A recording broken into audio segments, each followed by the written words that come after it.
All right, hello and welcome back. It's the Cup Chasers podcast. Thanks for being here. Thanks for listening. The USA have won the Concacaf Nations League. I, for one, didn't know they had actually made a trophy for this, but Christian Pulisic seemed mighty happy about it. And if you are as excited as he was about the Concacaf Nations League win, go ahead and hit the like button. Subscribe to the channel and get the notification bell on. Honestly, I think that Team USA looked decent in both the semifinal and the final. I know that our opposition, as far as Mexico in the semifinal, I felt like they have fallen off completely. And Canada gave a much better game, I thought, in the final. Oh yeah. I will say I have watched U.S.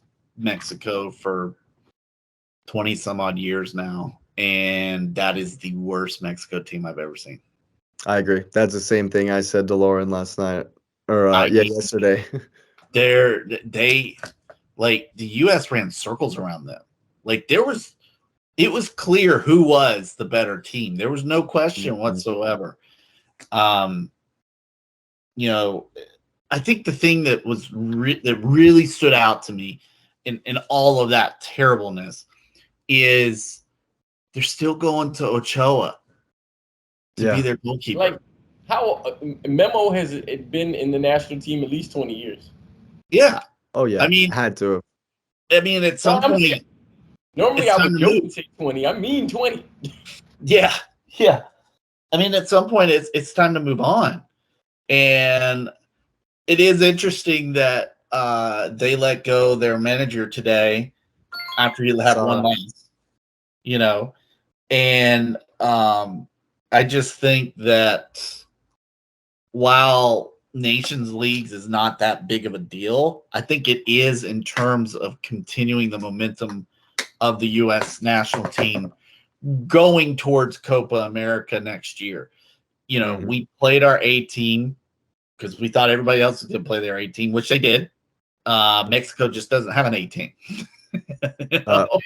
Ochoa's been playing for Mexico since 2005. Wow. 18 years. 18 years he's been getting the call up. Yeah. That's insane. And somehow he's only made 50 caps. I guess he just plays in the big games. Weird stats. There's some weird stats there. Yeah, I don't know. The math is not mathing. It's not math. But that's according to Wikipedia. My sources are real strong here. Hey, man, Wikipedia counts because they have references at the bottom that you can click on. True. I didn't click on those. True. That's when Wikipedia is valid, when you click on the sources. When you click on the sources, yeah. But still, yeah, it feels like they were definitely looking to use speed on the wings, which is typical of a Mexico side. But they were neutralized. They couldn't do it. They were awful going forward. They couldn't keep the ball. They couldn't string passes together. And they had no ideas when it wasn't like a counterattack. They were dominated in the midfield. For sure. Absolutely dominated in the midfield. I texted a friend. Maybe I texted y'all. I know I texted somebody. And I said, I love Dos Acero because, but I want 5. This needs to be 5. Yeah. I mean, that I've never said that about a game against Mexico. It's like, okay, let's, it's a totally different ball game. And it's interesting that you're seeing, like we were talking right before we came on here, you're seeing those guys that could go to the Mexican international team are choosing to come to the U.S. team. And I think that is going to continue for a while. But I was impressed with that performance, but I was more impressed with the performance against Canada. I thought we played really, really, really well. The Mexico game was just pure chaos. Well, after the second goal, right at the beginning of the second half, they gave up and just brought out the Stevie G hatchets. Yeah. The straight Aston Villa hatchets, and the referee didn't control the game, and it devolved into madness. No, I think I was reading it somewhere. Pretty much the ref lost control of the game when he let Reyna take some shot or get some shots taken at him in the first half, and but I will say Thursday night was pure chaos in general. Not only the game, but the news that leaked out that for some reason, I don't even know, but somehow Triple G's coming back. We're gluttons for punishment. I don't get it. I think he took this team as far as he could this year, and I know they were young. I'm not saying that they weren't, but you could tell tactically there was nothing else that he was going to do. Yeah, I heard the players because they said they liked him so much is what got him rehired. Influential player. I actually. Yeah. So there was a. I don't know how true this was. I read this the other day, on Friday actually. There was a 2-day interview and then a 10-hour test for the position.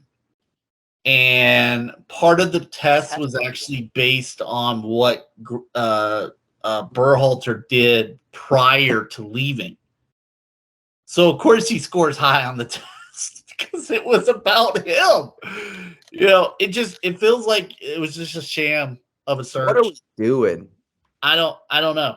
And, Charlie Davies, first off, needs to somebody needs to take his mic. He is off in another world. I mean, did you hear some of his comments? He makes some salacious comments. I'll give you that. I'm a I have a soft spot for Charlie Davies. Oh, of course, yeah. In my heart, I still remember playing FIFA World Cup 2006, raining goals with Charlie Davies because they gave him a 96 speed, and he was just dude. Go back and check that out. The U.S. squad on the FIFA. The official World Cup game of 2006, the USA team was decent because Charlie Davies was lighting it up in the qualifying, and so then he got injured in the motorcycle accident. It was the car crash, yeah, or the car crash, yeah, whichever, yeah, yeah.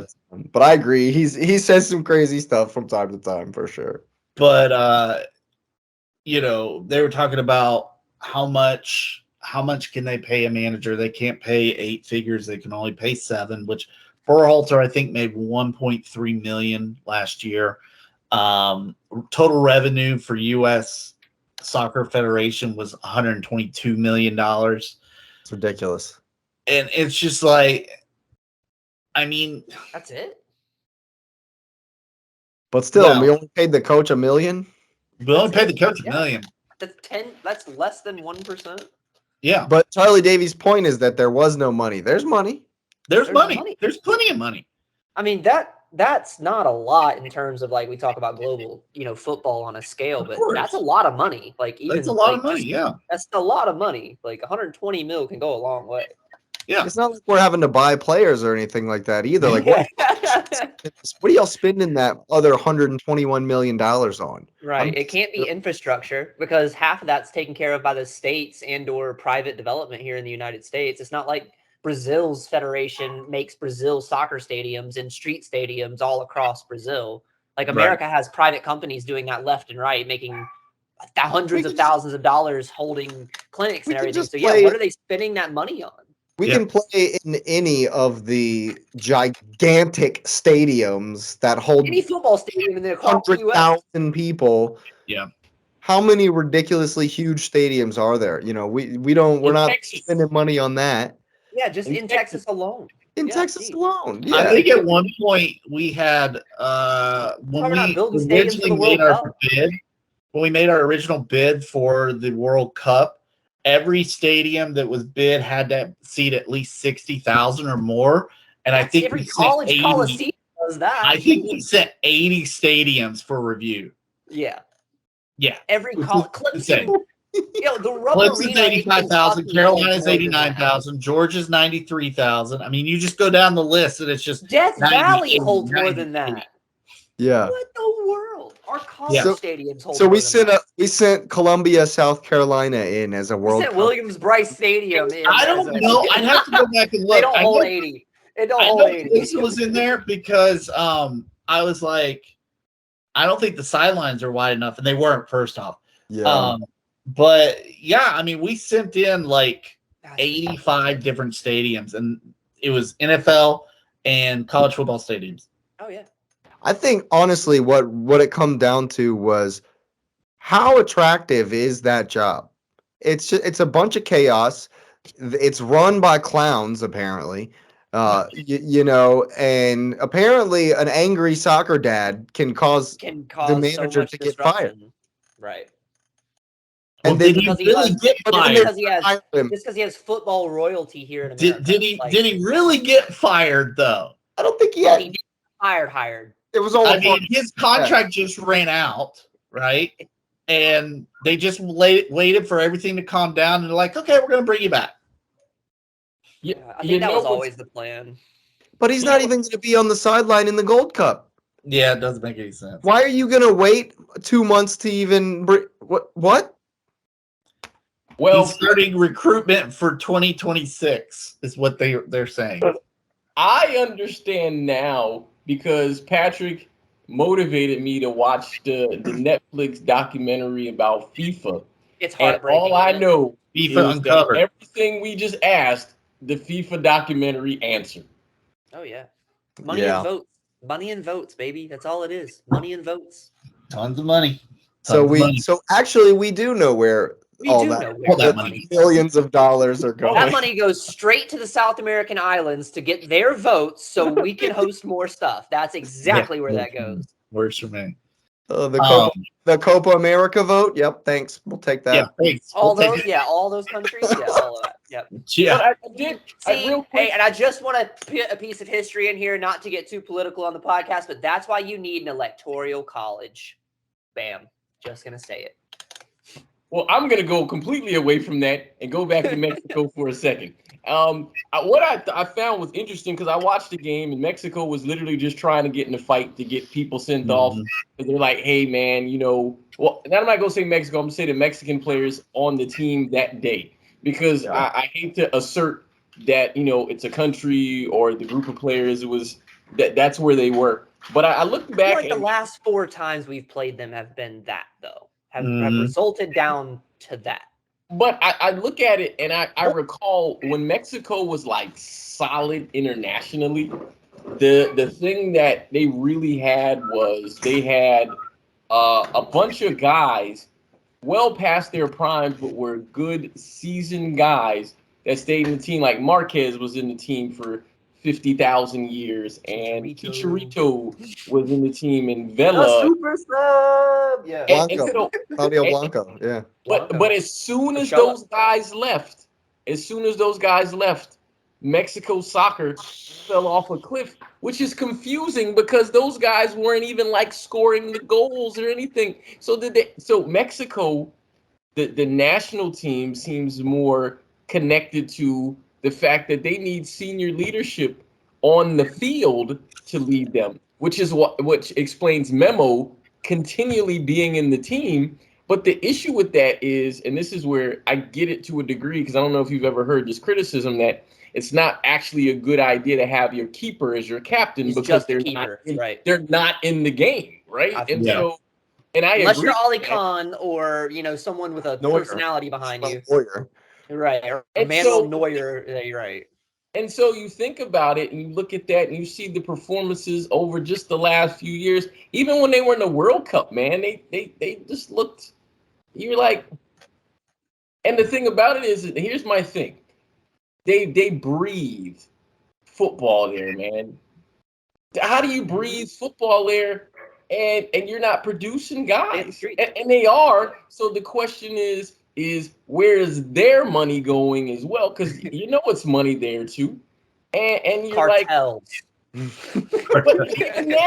even if we threw the cartels in there, the cartels want to win. Now, hey, you could use Pablo Escobar, you can use all the names in history. All of them wanted to win, though. Not one time did any of those guys not want to win games. When Pablo was in power, Colombia was one of the best Colombian national teams that there ever was. That's because Pablo actually invested into his own community's infrastructure, like as a moral person. Like he could make immoral money, but he was doing things with it that were morally right. Like I'm going to give this back to right. They trained at right. What I'm saying, man. Like only football. We won't talk about the rest of Pablo. We won't talk about anything else. But they were playing football. But and so the thing about it is it really does beg the question: what are they doing there? Because for the longest we looked at Gold Cups and stuff like that, and we're like, Mexico was really like, man, that was really the test. That's no longer the test. They're no longer number 1 or 2 in CONCACAF. Canada's the test now. Canada's the test now. And remember, I sent that in the chat where I was like, hey man, these guys aren't even in the top tier anymore, which is a big deal. And that didn't happen overnight. No. And we just watched it, and they just watched it. So what is the Federation doing? I mean, Hummy got fired. He lost his job. It's in shambles, man. It's in disarray. And I think it's most evidenced by that third place match that I should have been playing FIFA instead. Oh, I played FIFA. I did. I got my Foot Champions League done during that time. Yeah, I got Alexis Sanchez as a shout out to your boy. That's not a shout out, and he's not my boy. I pulled Alexis Sanchez. They're trying to bring him back though. He got a 95 and 98. No. Oh no. You want the lowdown on that? Sanchez asked Arteta. Sanchez went to Arteta, was like, yo, please, I want to come back. Arteta said, bye, Felicia. Bye, Felicia. No. What is he supposed to do there? I'm so confused by that. Yeah, no, I'm not. I would not. No, I would not. I have no idea. He's not, apparently. He was at Marseille. His team was the French league. Personal rejects. He was my apologies for deviating, but Mexico, I don't know what's going on. America, I also don't know what's going on, even though we're the best of what's here. And I would say on the pitch, on the field, we continued what we did against Mexico into the Canada game. I thought we looked good, looked sharp. We're actually trying to possess the ball, which is not something that you can always say about a USA side. We didn't look like we missed McKinney or Dest at all. We were able to bring in Gailey and Luca Del Toro. De La Torre didn't start though. Did he not? Was it Aronson that started? Aronson started, yeah. I'm an Aronson fan. I thought he had a decent game. But yeah, I thought we definitely played well. Balogun is exciting. Somebody who can actually score. Somebody who's got the work rate up top. I thought Tim Weah was great in both these games. Oh yeah, he was fantastic. Tim Weah had a. Gio Reyna was on another level. Yeah, he played well. Anthony Robinson deserves mention for the. Yeah, that was probably the best he's played. Last night was probably the best he's played as a U.S. national team. Yeah, I was gonna say in a U.S. shirt, he's been killing it at Fulham. Yeah. So. Yeah. And he wasn't asked to do much, but Matt Turner got 2 clean sheets. Couple of good saves versus Canada late on, I thought. Definitely. A couple of good saves for sure. Definitely sad to see the Mexico game had to be called because they were chanting at Matt. I think it was at him. I don't know if maybe they were just saying that in general, but no, they say that in general. Yeah. Well, because it just seemed like every time he had the ball, he was the one that was like, "Come on, what are they doing?" But all in all, yeah, I thought. I guess I don't really know how much we care about this as a trophy. I think players care. Yeah, I think you take it, especially. I think we value it more than the Gold Cup now. Truthfully, if we look at the team that we're sending to the Gold Cup, it doesn't have A players on it. Huh. I'm pretty sure it's all B and C guys. It's not the same team? No. No, it's Why? different. Yeah, because I think they're running around the same time, so you would overextend the players. Like these guys would literally get no rest if they Yeah, play. I think our first match is against Jamaica on It's like 2 like weeks. It's like the Thursday 26th, or isn't it? Wednesday. It's soon. Well, the Like- Honduras game is on the 2nd. Do we not play before that? Yeah, we play Jamaica. So that might be like the 27th or something like that. I think it's either 26th or 28th. Yeah. It's one of those two. So And then we that's- play Honduras in Charlotte. That's in a week. So yeah, I understand. I So, get Yeah, that. play those guys together. I mean, because just to go to the point about this, the new cups is that Spain took it seriously. They lifted that trophy up like it was a big deal. And I mean, For in Spain, it Rodri's is. campaign for Ballon d'Or FIFA no. Team of the Year, I He's mean, got 4 now. and he got 4 trophies. Rodri, you know, it was actually surprising. Rodri got left out of team of the season. He got a special shout out card for his UEFA performance, but he got left out of FIFA's team of the season cards. I thought that was insulting. I really did. Speaking of Because Rodri. he just didn't But- meet the qualities of the fan vote. greatest center defensive mid to Oh, ever Casemiro got one. I Casemiro know, got one. exactly. De That's my Bruyne got point. one. De Bruyne got one. Rodri didn't get one. Gundogan didn't even get one.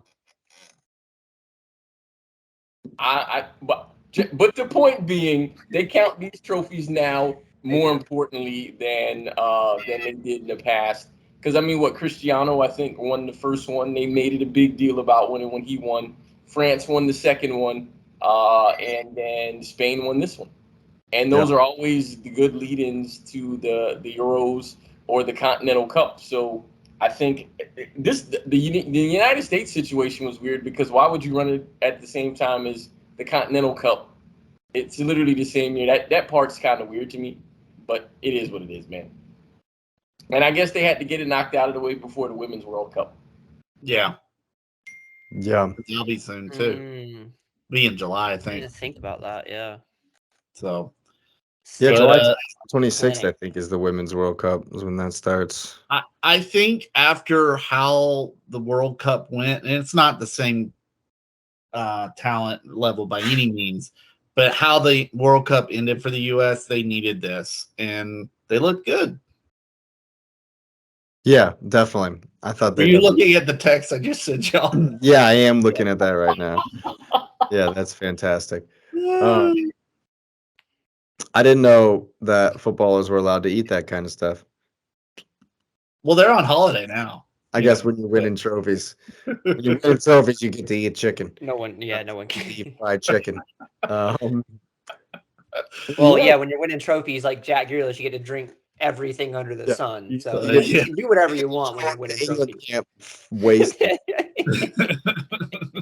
Well, if you're as happy about the Concacaf Nations League as Jack Grealish was happy about the Champions League, go ahead and smash the like, subscribe to the channel, and get the notification bell on. We'll be back real soon.